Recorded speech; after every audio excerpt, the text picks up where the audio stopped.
2 ദിവസങ്ങളായി പെയ്യുന്ന മഴയിൽ ദേവികുളം താലൂക്കിലും പരക്കെ നാശം. ദേശീയപാതയിലടക്കം വിവിധയിടങ്ങളിൽ മണ്ണിടിഞ്ഞും മരം നിലം പതിച്ചും ഗതാഗത തടസ്സമുണ്ടായി. മരങ്ങൾ മുറിച്ചു നീക്കി ഗതാഗതം പുനഃസ്ഥാപിച്ചു.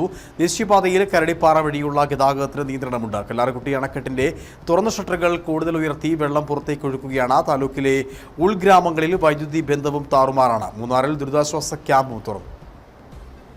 കഴിഞ്ഞ 2 ദിവസങ്ങളിലായി ദേവികുളം താലൂക്കിലാകെ പരക്കെ മഴ പെയ്യുന്നുണ്ട്. ഒട്ടുമിക്കയിടങ്ങളിലും ശക്തമായ കാറ്റ് വീശി. ദേശീയപാത 85-ൽ നേര്യമംഗലം റാണിക്കല്ലിന് സമീപവും ഇരുട്ടുകാനത്തിന് സമീപവും മരം നിലംപതിച്ച് ഗതാഗതവും വൈദ്യുതി ബന്ധവും താറുമാറായി. അഗ്നിരക്ഷാസേന മരങ്ങൾ മുറിച്ച് ഗതാഗതം പുനഃസ്ഥാപിച്ചു.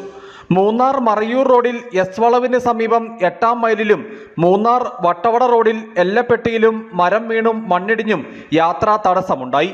ശല്യാമ്പാറ അമ്പഴച്ചാൽ റോഡിൽ മണ്ണിടിഞ്ഞ് യാത്ര തടസ്സപ്പെട്ടു.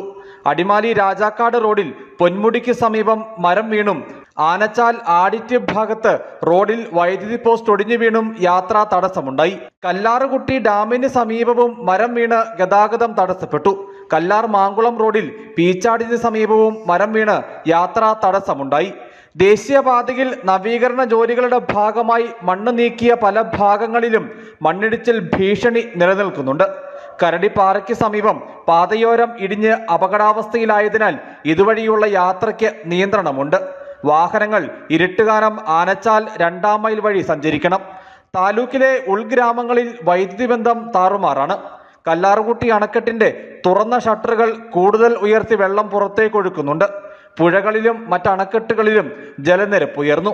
മൂന്നാർ ഉൾപ്പെടെ വിനോദസഞ്ചാര മേഖല പാടെ നിശ്ചലമായി. ബോട്ടിംഗ് അടക്കം ജില്ലാ ഭരണകൂടത്തിന്റെ നിർദ്ദേശത്തെ തുടർന്ന് നിർത്തി. മൂന്നാറിൽ ദുരിതാശ്വാസ ക്യാമ്പ് തുറന്നു. മണ്ണിടിച്ചിൽ സാധ്യത മുമ്പിൽ കണ്ട് മൂന്നാർ നഗറിൽ താമസിച്ചിരുന്ന കുടുംബങ്ങളെയാണ് ക്യാമ്പിലേക്ക് മാറ്റിയിട്ടുള്ളത്. അടിമാലി അമ്പലപ്പടിയിൽ ശക്തമായ കാറ്റിലും മഴയിലും കർഷകരുടെ 2000-ഓളം ഏത്തവാഴകൾ നശിച്ചു. News bureau, Adimali.